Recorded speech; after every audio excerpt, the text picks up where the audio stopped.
د خدای په نامه السلام علیکم ګرانو او ګلالیو زده کوونکو هیله یم چې تاسو روغ او جوړ اوسئ. تاسو ته د نوي درس هرکلی وایم. هیله یم چې تاسو هم د نوي درس لپاره چمتو اوسئ. خپل ځان سره قلم، کتابچه او کتاب ولرئ. ګرانو زده کوونکو تیر درس کې موږ د څه په اړه ویلي وو؟ د کتلې د پایښت قانون په اړه موږ ویلي وو چې هماغه قانون ته د لاوازي قانون هم موږ ویلی شو. د څه لپاره؟ ځکه چې لاوازي اولنی کس و چې دا قانون بیان کړ. د دې لپاره موږ دې ته د لاوازي قانون هم ویلی شو. او ګرانو زده کوونکو ما تاسو ته کارخانګي هم درکړې وو. هیله یم چې خپله کارخانګي هم ترسره کړې وي.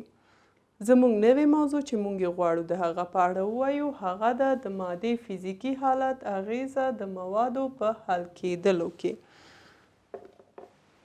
چې د دې په اړه موږ وایو ګرانو زده کوونکو دلته موږ کوم درس نه لرو، یوازې فعالیت او تجربه کاروو. چې د دې لپاره موږ کوم شیان ته ضرورت لرو؟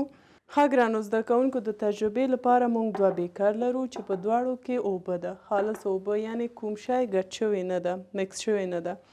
چې په دې کې موږ یو ټوټه، دا یو ټوټه قند ده چې په یو ګیلاس کې اچوو، او دا هم قند ده پوډر شوی، یعنی د قند پوډر ده په بل کې اچوو. اوس ګورو چې کوم یو زر حلیږي په اوبو کې. دلته مثلا په دې کې موږ یو ټوټه قند اچوو او په بلې کې د دې پوډر اچوو. نو وګورئ ګرانو زده کوونکو دا یعنی زر څه شو؟ په دې کې حل شو، مګر دا تر اوسه هم غټ پاتې ده. تاسو ته کیدای شي ښکاره کیږي؟ اوس وګورئ هغه تر اوسه هم پاتې ده، هغه هم حل کیږي، خو مګر د هغه نه مخکې دا حل شو. نو د دې نه موږ پوهیږو ګرانو زده کوونکو چې فزیکي حالت په موادو کې ډېره اغیزه لري، د هغه په چټکتیا کې. یعنی دا په چټکۍ سره حل شو، هغه تر اوسه هم همداسې قند پاتې ده، هغه هم حلیږي یو څو دقیقې بعد. وګورو تر اوسه هم پاتې ده ګرانو زده کوونکو، لږ لږ تر هغه وخته پورې چې دا حل کیږي.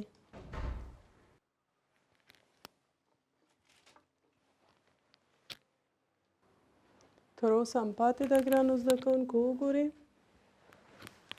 یو څو ثانیې ته ضرورت لري چې دا هم حل شي. نو دا وخته حل شوې ده. نو زموږ عنوان چې د مادې د فزیکي حالت اغیز د موادو په حل کیدو کې وو، نو د دې نه موږ پوهیږو چې په چټکتیا کې د فزیکي حالت ډېر رول لري. د دې فزیکي حالت دواړه یعنی قند وو، یوازې فزیکي حالت فرق کول چې دا پوډر وو او دا هم یو ټوټه قند وو. نو دا زر حل شو او دا اوس حل شو، یعنی وخت یې ونیو. ښه ګرانو زده کوونکو بله تجربه چې موږ کاروو هغه د تودوخې اغیزې د حل کیدو پر چټکتیا ده، چې څه رقم یعنی آیا تودوخې په رښتیا هم دا رول لري که نه لري، د دې په اړه موږ وایو. نو ګورئ ګرانو زده کوونکو موږ دوه ګیلاس اوبه لرو، دا یخ اوبه ده او دا هم ایشېدلې اوبه ده، جوش اوبه ده.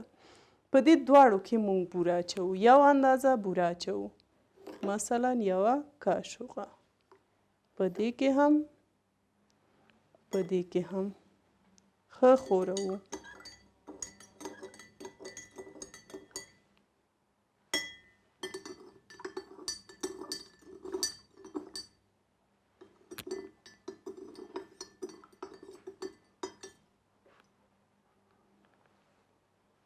نو وګورئ ګرانو زده کوونکو حتما تاسو ته ښکاره کیږي دا یخ اوبه وو، موږ یو اندازه بوره په دواړو کې واچوه. اوس وګورئ په دې کې ډېر بوره پاتې ده او د دې ډېر حل شوې ده، دا ځکه چې دا جوش اوبه وو او دا هم یخ اوبه وو. نو د دې نه موږ پوهیږو ګرانو زده کوونکو چې تودوخې د چټکتیا په چټکتیا کې د مادې د حل کیدو په چټکتیا کې ډېر رول لري. دا چې یخ اوبه وو اوس وخت نیسي تر څو چې دا حل شي، او هغه بل چې جوش اوبه وو هغه زر حل شو. ګرانو زده کوونکو دا زموږ دوه تجربې چې موږ ترسره کوو. هیلهمنده یم چې دا دواړه تجربې مو زده شوي وي او تاسو کورنۍ دنده هم همدا ده چې تاسو هم خپل کور کې دا تجربه کار کړئ ځکه چې اسانه ده حتما تاسو دا وسایل هم لري د کورنۍ په مرسته دا تجربه ترسره کړئ د ویډیوګانو د ترلاسه کولو لپاره د چینل لایک او سبسکرایب مو هیر نشي تر بل درسه پورې تاسو لوی او بخښونکي خدای ته سپارم الله مو مل